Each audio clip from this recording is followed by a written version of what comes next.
We thought it was just an old, abandoned lighthouse.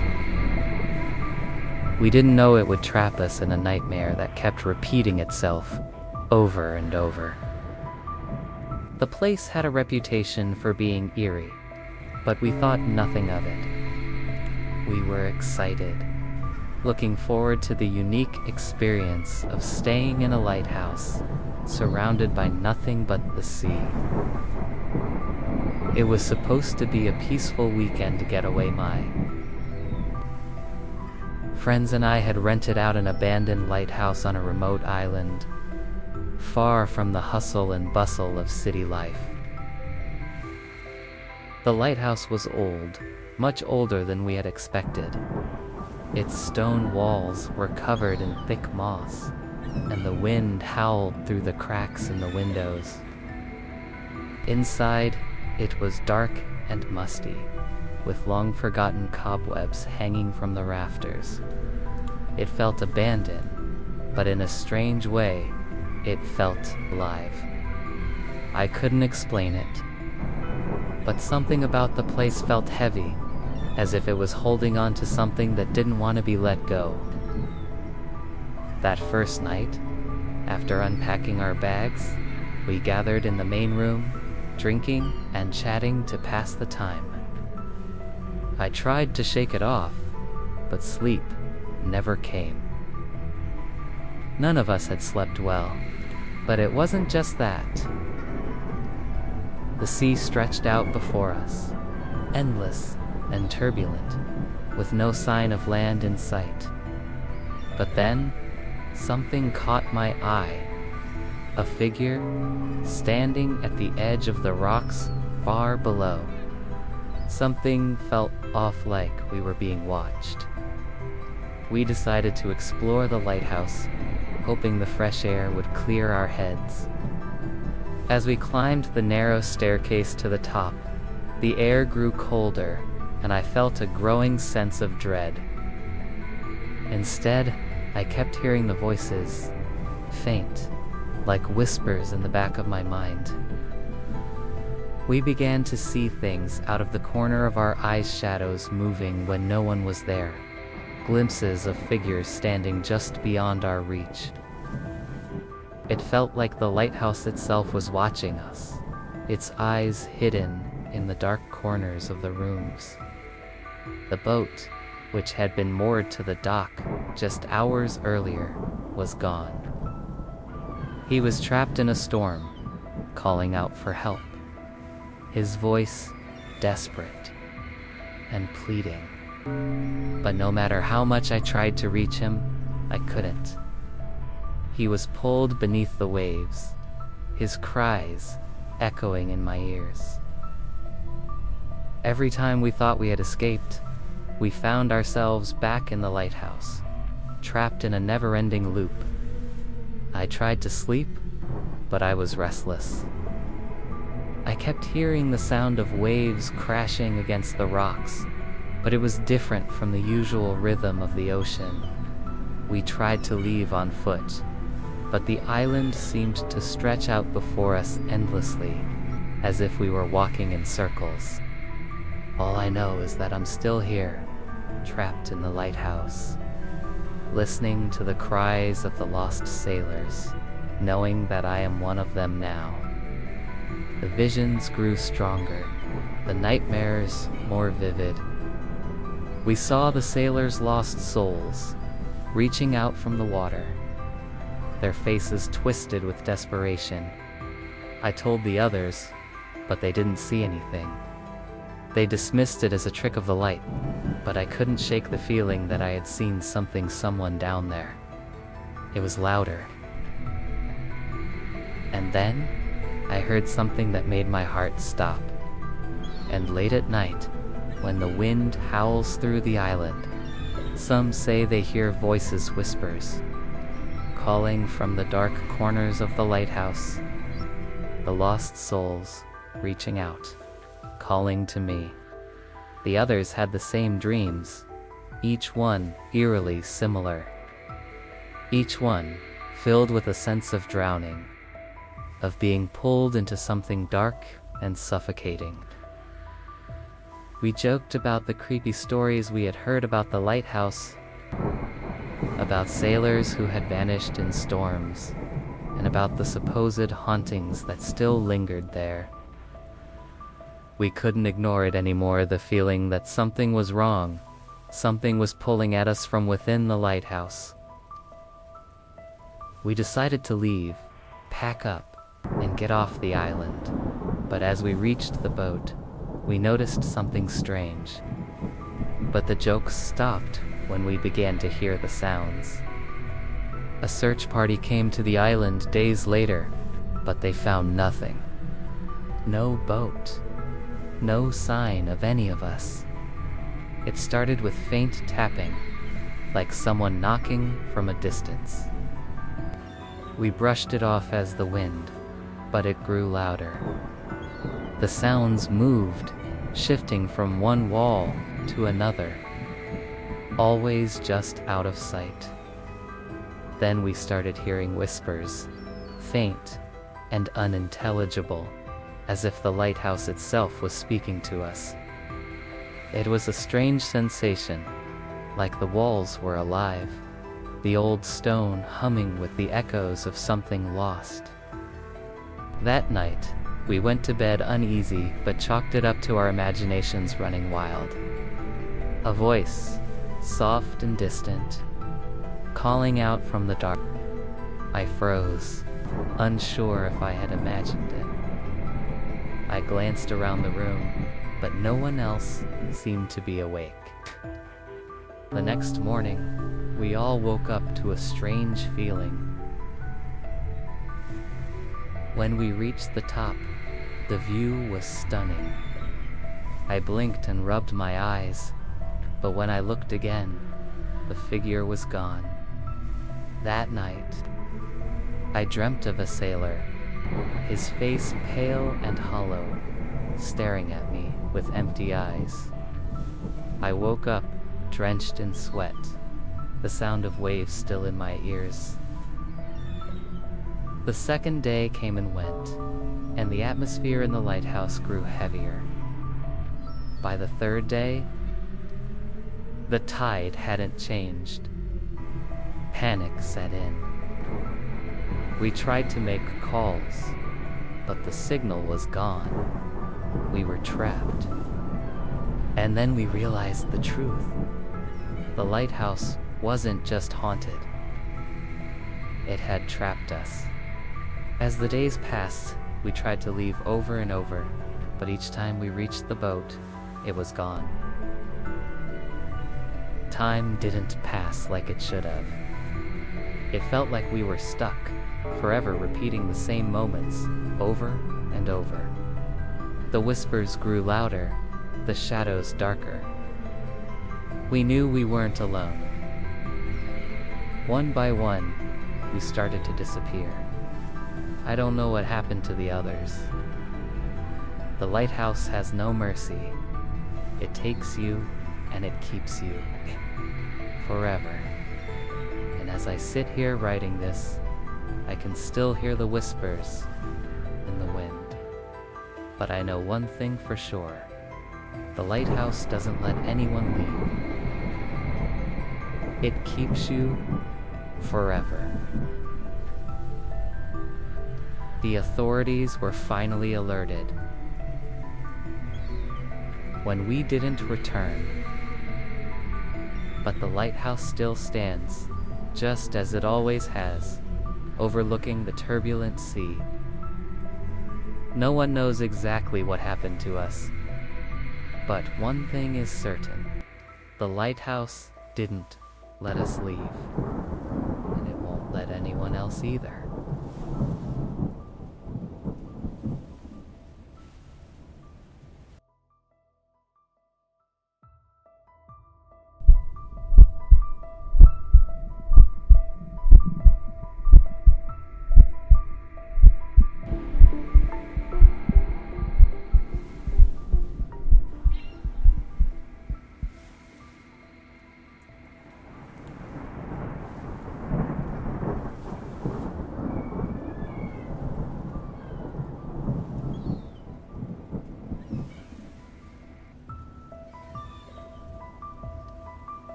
I heard her voice calling to me from the sea.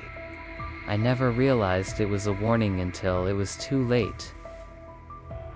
I had been out on the water for hours, trying to haul in a decent catch before the storm hit.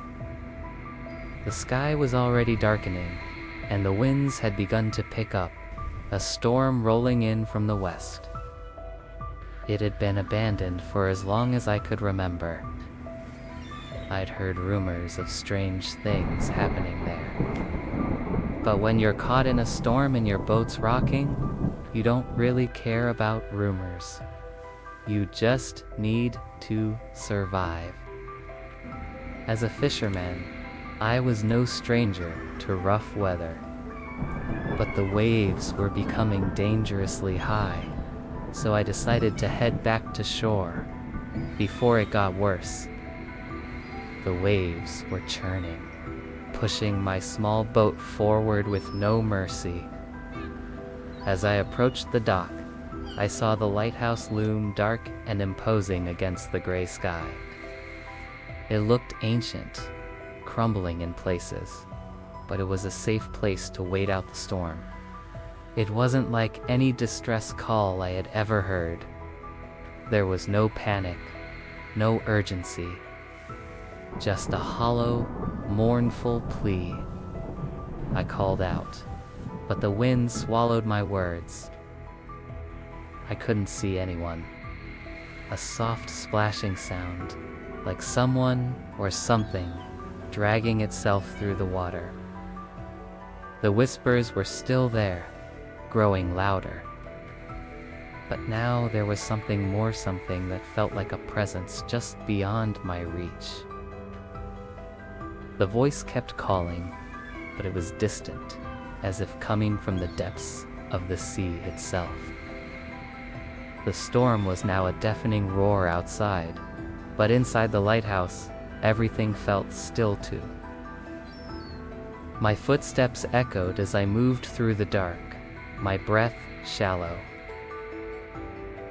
The voice grew clearer, as if it were inside the very walls of the lighthouse, haunting me. The nearest place for shelter was an old, abandoned lighthouse, perched on a rocky outcrop just a few miles away. The woman took a slow step forward, and I saw her, eyes dark, hollow, empty. Instead, the voice I had heard all along, the one calling from the sea, spoke through her. Her gaze locked onto mine, and I felt the coldness of the sea seep into my bones. The lighthouse groaned and rattled, as if the very building was alive with the spirit of the woman. She was something else, something cursed, doomed to haunt the lighthouse forever. The walls seemed to close in on me as the woman's figure moved closer. Her eyes filled with the deep, endless sorrow of the drowned. The voice, the desperate cries, weren't for help. They were a trap. Her presence was suffocating, and the temperature dropped drastically. The hinges screamed, and for a moment, everything stopped: the storm, the voices, the woman's presence. The door gave way, and I stumbled out into the night, gasping for air. A figure, standing at the top of the staircase, silhouetted against the light from the lantern room. But as I sailed away, I couldn't shake the feeling that the voice was still calling to me from the depths. It was a woman, her face hidden in the shadows, but the outlines of her figure were unmistakable.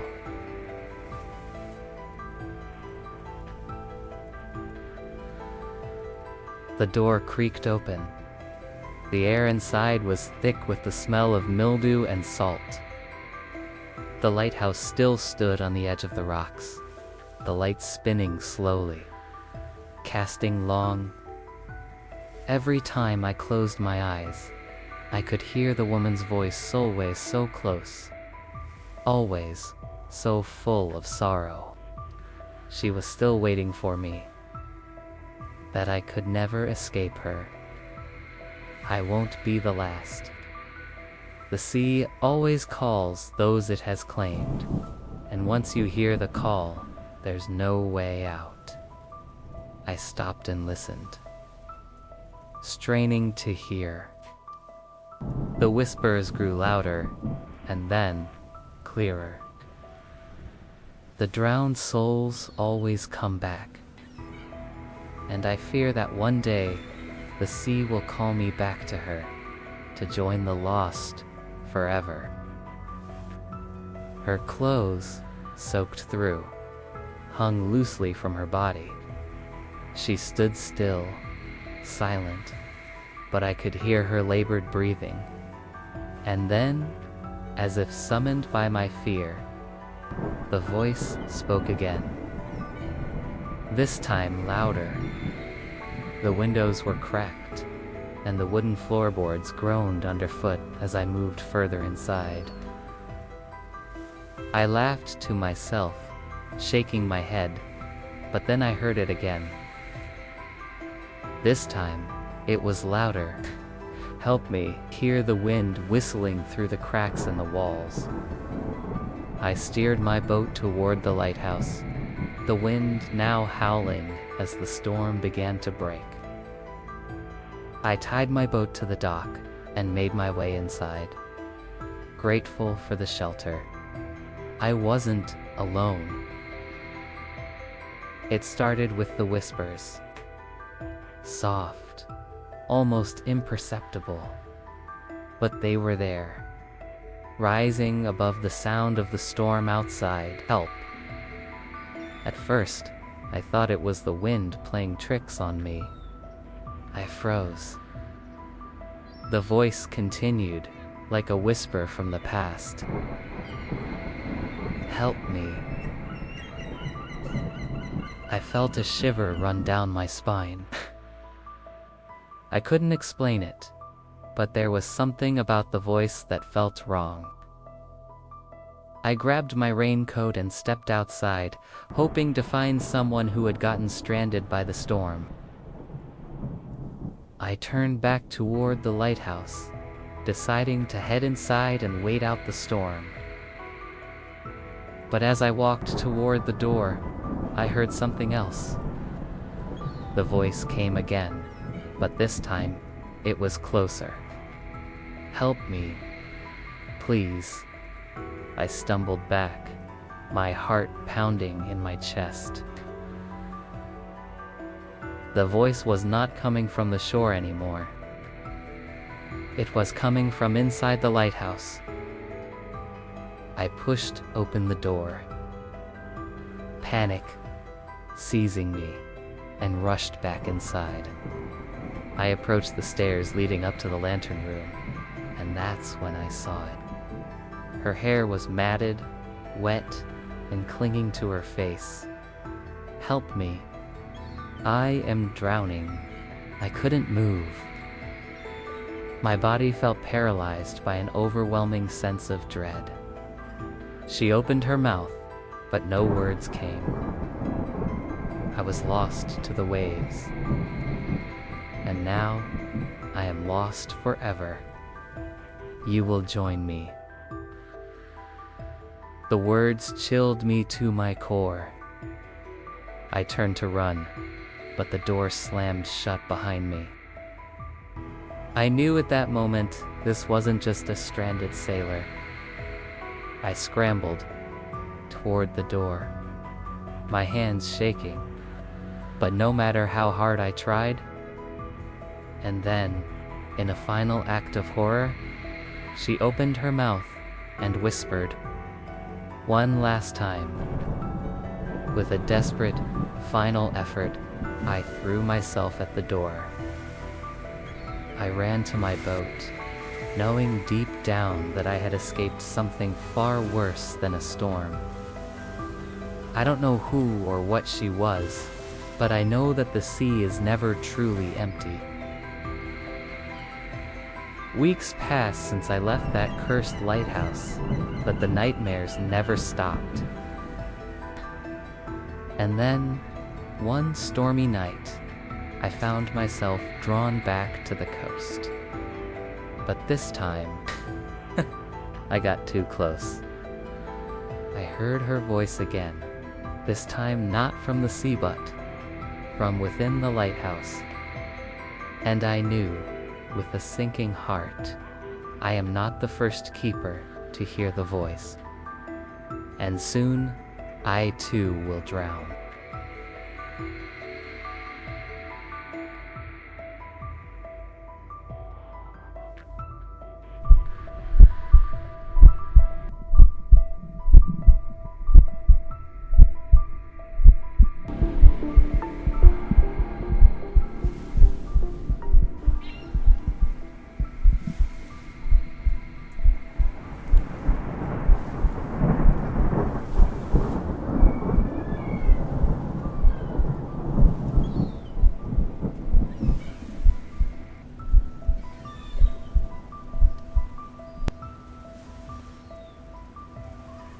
He disappeared without a trace, but his presence lingered, and I began to find the notes. It was my first week as the new keeper at the lighthouse. I had heard the stories, the mysterious disappearance of the former keeper, the strange rumors about the place. But I didn't believe in ghost stories. I took the job because it was isolated and quiet, the perfect place for someone like me. But I should have known something was wrong the moment I stepped through the door. The lighthouse was old, weathered by the relentless sea winds. The stone walls were cracked, the paint peeling, but the light at the top still worked, and that was all that mattered. It had been only a few days since the last keeper, Thomas, vanished. He had been here for years, but one evening, he simply disappeared. No one knew what happened. No signs of struggle, no note left behind. Just gone. I took the job because it was isolated and quiet, the perfect place for someone like me. But I should have known something was wrong the moment I stepped through the door. I followed the routine, checked the lantern, checked the fuel, and maintained the light.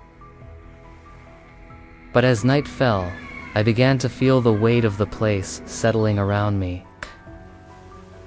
I could never quite shake the feeling that something was watching me. The wind outside would pick up suddenly, rattling the windows, and the walls of the lighthouse would creak and groan as if alive. There were papers scattered across the desk notes, mostly unfinished, with scribbled writing, some pages torn. At first, I thought it was just the building settling, but then it came again. A soft, deliberate scratch on the floor above. P.I. Stood up, my heart thumping, but when I made my way up the spiral stairs to the lantern room, there was nothing but the light steadily shining across the sea. But as I explored further, I found more of the same cryptic notes, hidden in different places, in drawers, under books, slipped between the pages of the logbook. This was getting out of hand. What was Thomas trying to warn me about? Who was he? But one thing stood out. A crumpled sheet of paper with the words, "Do not leave after dark. He will come for you." I didn't know, but the thought that he had gone missing so suddenly, without a trace, bothered me more with each passing hour. I could hear it more clearly now, scraping across the wooden floor above me. I grabbed the flashlight and headed up the stairs. The light flickered as I reached the top, casting long, eerie shadows on the walls. I could barely make out its outline, but I could see its face. It was Thomas, or at least, it looked like him. His eyes were wide, his mouth agape, and his skin was pale, like he hadn't eaten or slept for days. His expression was twisted in fear, but he didn't move. "Don't go to the cliffs. He waits for you there." Lighthouse was old, weathered by the relentless sea winds. I fumbled for the flashlight, but when I turned it on, the figure was gone. The door to the lighthouse creaked open on its own. I looked out, but all I saw was the dark sea stretching endlessly into the night. The wind howled, and the scratching sound returned, echoing through the walls. Boo. I grabbed the logbook, flipping through the pages frantically, trying to make sense of what I had just seen. But then I stopped. The wind had died down, and the stars were scattered across the sky, but as I walked to the edge of the cliff, I heard something on the window voice, faint, but unmistakable, cold again, and this time I could hear the words more clearly. I wasn't sure what I expected when I arrived, but when I walked through the door, gam, I felt it immediately, an eerie, suffocating silence, like the place was holding its breath, waiting for something. I can still hear it now, late at night, calling from the shadows. I was told the place had been cleaned and prepared for me, coat. But when I entered the small office on the ground floor, I noticed something odd. I laughed it off. The previous keeper must have been paranoid. Go. Don't go near the rocks after sunset. One note read, just the vast, empty landscape of the sea stretching out before me. I felt the hairs on the back of my neck stand up as the wind picked up again, carrying the voice with it, growing fainter. Don't listen to the voices in the wind. They will lead you to him. The door slammed shut behind me, and I locked it. I was certain I wasn't alone out there, but I couldn't explain what I'd just heard. Each note made my skin crawl more than the last. What had happened to Thomas? Why had he left these warnings? The first few days were quiet. One night, as I sat in the office, preparing the logbook for the next day, I heard Ida soft scratching sound from above. I checked the door to the upper level. Locked. There was no way anyone could have been up there. The next day, I found another note. This one stuffed behind the lamp in the office. When the light flickers, he is near. I looked around the room, the sinking feeling deepening. That night, help, I froze. The voice was soft but urgent. It didn't sound like a person in distress. It sounded hollow. Help me. He's coming. I glanced around, but there was no one in sight. I stumbled back toward the lighthouse, my pulse quickening. The next night, the scratching came again, but this time it was louder. I opened the door to the lantern room and froze. There, standing in the corner, was a figure dark, tall, and shadowed. "Don't leave after dark," he whispered, his voice hoarse. "He's coming for you. Come." Before I could move, The light flickered and then went out. I rushed back down the stairs, my heart pounding in my chest. There was a new entry written in Thomas's handwriting. It was short, a single sentence. He came for me. You're next. I slammed the book shut, the room spinning around me. I don't know who or what was coming for me, but I could feel its presence growing stronger. He's coming for you. And I know I won't be able to leave. Tama couldn't. Not unless I face whatever it is that's been waiting here all these years.